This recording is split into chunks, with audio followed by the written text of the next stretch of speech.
Halo, perkenalkan aku Feby Kerandi Putri. Nah, kali ini aku mau mempresentasikan tentang gerakan bersama warga untuk lingkungan sehat dan cerdas. Gerakan bersama warga untuk lingkungan sehat dan cerdas hadir sebagai bentuk kepedulian masyarakat dalam menciptakan lingkungan yang bersih, sehat, serta mendukung budaya belajar. Pada bab 1 ini, asal-usul dari manajemen. Manajemen itu berasal dari bahasa Latin, manus yang berarti tangan, agree yang berarti melakukan. Kalau digabung itu jadi manager, artinya menangani. Nah, dari situ muncul sebuah kata manage, mengelola, manajemen, pengelolaan, manager, orang yang mengelola. Secara umum, manajemen itu adalah proses merencanakan, melaksanakan, dan mengawasi, yang disingkat menjadi P3. Semua sumber yang ada di organisasi bertujuan agar tercapai dengan efektif, yaitu tujuannya tercapai efisien, yaitu tidak membuang-buang sumber daya. Manajemen bisa diartikan dalam konteks sekolah, itu bisa dipersempit lagi cakupannya. Contohnya itu ngerencanain suatu program, melaksanakan program, gaya kepemimpinannya kepala sekolah itu seperti apa, pengawasan dan evaluasi. Selanjutnya ada sistem informasi yang ada di sekolah.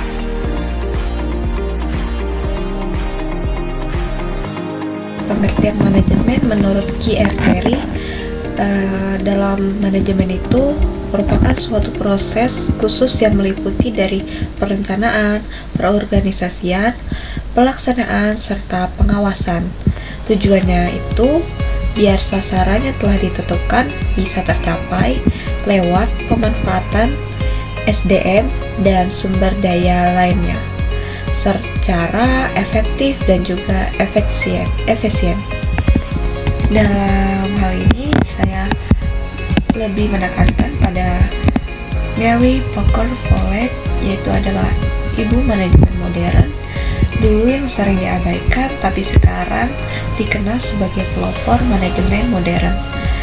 Konsepnya itu struktur struktur matriks, nggak cuma satu bos bisa ngelapor kedua arah. Kekuatan dari keahlian yang bukan cuma sebuah jabatan. Dan ada win solution antara manajer dan pekerja. Konflik konstruktif diselesaikan bareng-bareng lewat diskusi, bukan melalui perang. Fokus kerjasama sosial dan juga bukan untuk persaingan.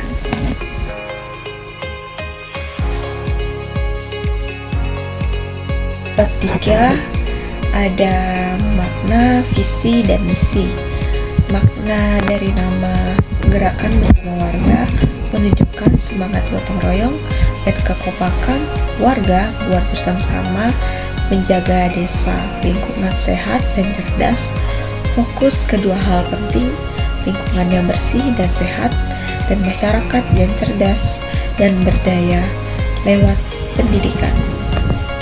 Lanjut ada visi, cita-cita utamanya itu ngebangun lingkungan yang sehat dan cerdas di mana semua warga aktif terlibat, jaga kebersihan, kesehatan, dan tingkatkan ilmu buat hidup yang lebih sejahtera.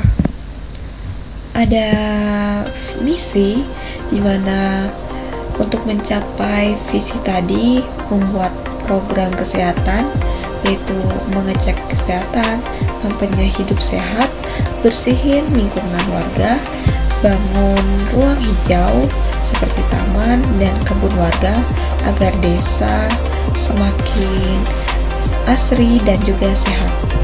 Dan ini ada sedikit tambahan, dari tujuannya, apa yang mau dicapai, untuk warga sadar tentang lingkungan dan juga punya rasa tanggung jawab soal kebersihan dan juga kesehatan desa.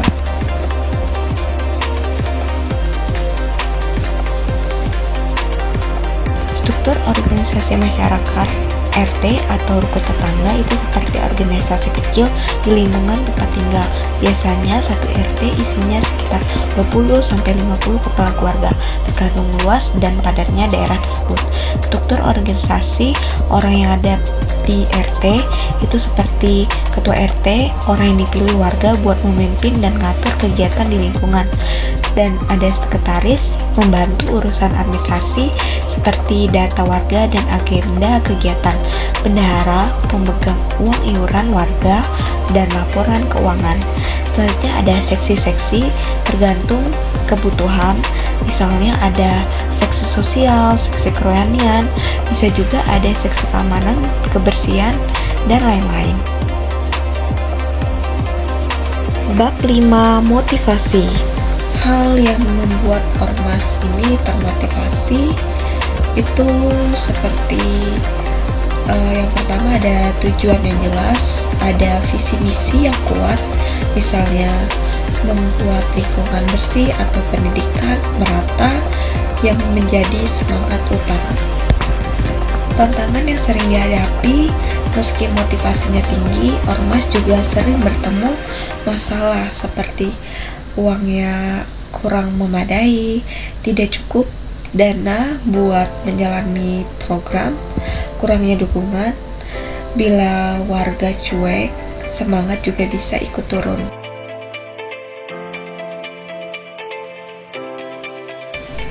Pada bab 6 ini yaitu komunikasi. Apa sih itu komunikasi dalam organisasi?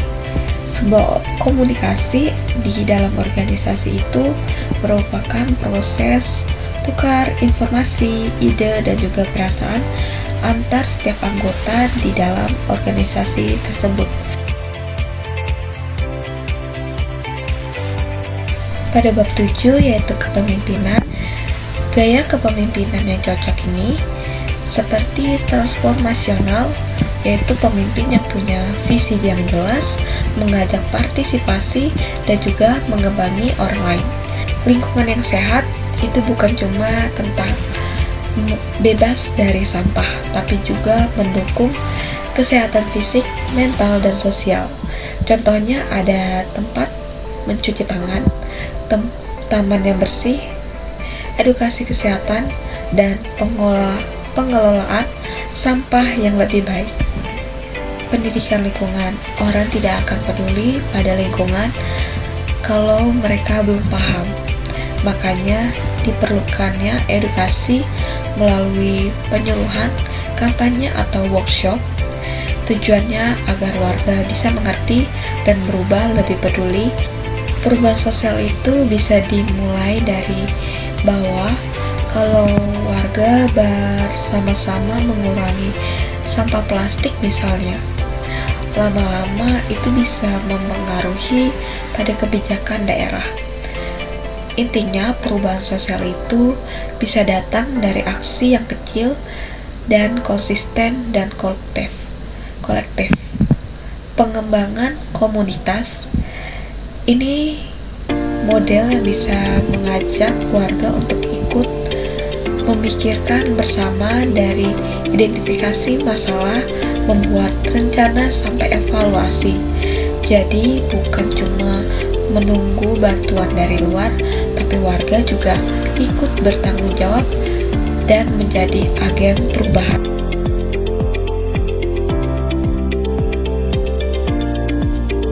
Bab 8, manajemen konflik. Konflik itu adalah hal yang wajar. Konflik di organisasi itu bisa menjadi hal biasa, apalagi bila banyak kepala dan juga banyak ide. Cara mengatasi konflik ini, mediasi internal. Pilih satu orang yang bisa dipercayai semua pihak untuk bisa menjadi penengah. Kedua, forum terbuka, rutin membuat diskusi, bercakap dengan jujur, tapi juga sopan. Yang ketiga, menjelaskan tugas dan peran agar tidak tumpang tindih atau adanya yang merasa tidak adil. Bab yang kesembilan, studi kasus di Desa Cerdas Genteng, Sumedang. Punya sumber daya alam yang melimpah terutama cocok untuk pertanian. Warganya juga punya kesadaran tinggi soal pentingnya sebuah pendidikan. Ini juga menjadi modal penting dalam sosial. Visi dalam desa ini, desa yang maju secara ekonomi dan sosial menggunakan teknologi dan partisipasi warga.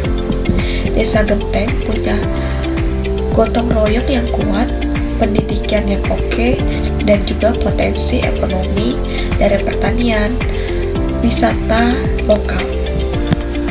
Tujuannya untuk membuat produk unggulan. Tujuannya untuk membuat produk unggulan yang punya nilai jual yang tinggi dan juga bisa bersaing di pasar luar. Nah, pada peran teknologi informasi dan komunikasi menjadi alat utama yang mendorong desa ini menjadi lebih modern. Misalnya, membuat layanan publik lebih efisien dan juga warga lebih terhubung satu dengan yang lain. Ini juga sejalan dengan program nasional digital desa dari Kominfo. Tantangan yang dihadapi, akses internet yang masih lemah, susah bila semua serba digital, dan juga fasilitas fisik belum lengkap seperti jalan, sarana publik, dan lainnya. Yang ketiga, literasi digital warga yang masih rendah. Tidak semua terbiasa dengan teknologi. Tahapan pengembangan Desa Genteng baru mulai menuju desa cerdas. Potensinya besar, tapi masih perlu investasi infrastruktur, pelatihan untuk warga, kerjasama dengan pemerintah dan swasta. Contohnya, langkah awal naikkan sinyal internet, mulai dari edukasi soal sampah dan kebersihan. Ini juga menjadi bagian dari mewujudkan lingkungan sehat, salah satu pilar desa cerdas. Pada kesimpulan, gerakan bersama warga merupakan inisiatif kolaborasi yang mengedepankan komunikasi yang efektif, kepemimpinan partisipatif, dan juga manajemen konflik yang konstruktif untuk menciptakan lingkungan yang lebih sehat dan cerdas. Dalam konteks organisasi, komunikasi menjadi fondasi utama dalam menjalankan visi bersama dan menjaga koordinasi antar anggota.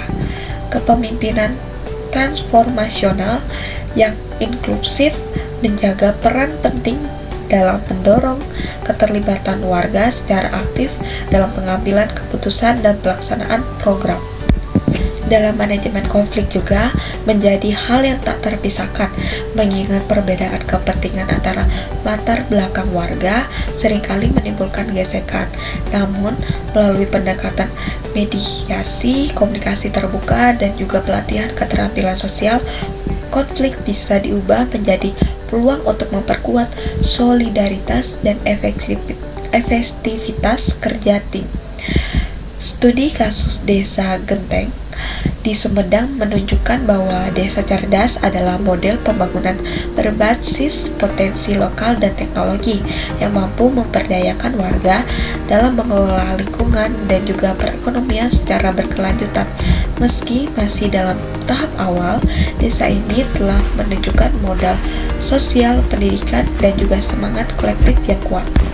Saran yang pertama adalah perkuatan komunikasi di dalam organisasi. Organisasi warga ini perlu mengembangkan media komunikasi yang efisien dan terbuka, baik secara luring maupun daring, untuk memastikan setiap informasi tersampaikan dengan baik. Yang kedua, bangun kepemimpinan yang memberdayakan, libatkan sebuah warga dalam setiap pengambilan keputusan, serta dorong tumbuhnya pemimpin dari komunitas yang mampu menjadi teladan dan penyemangat. The end.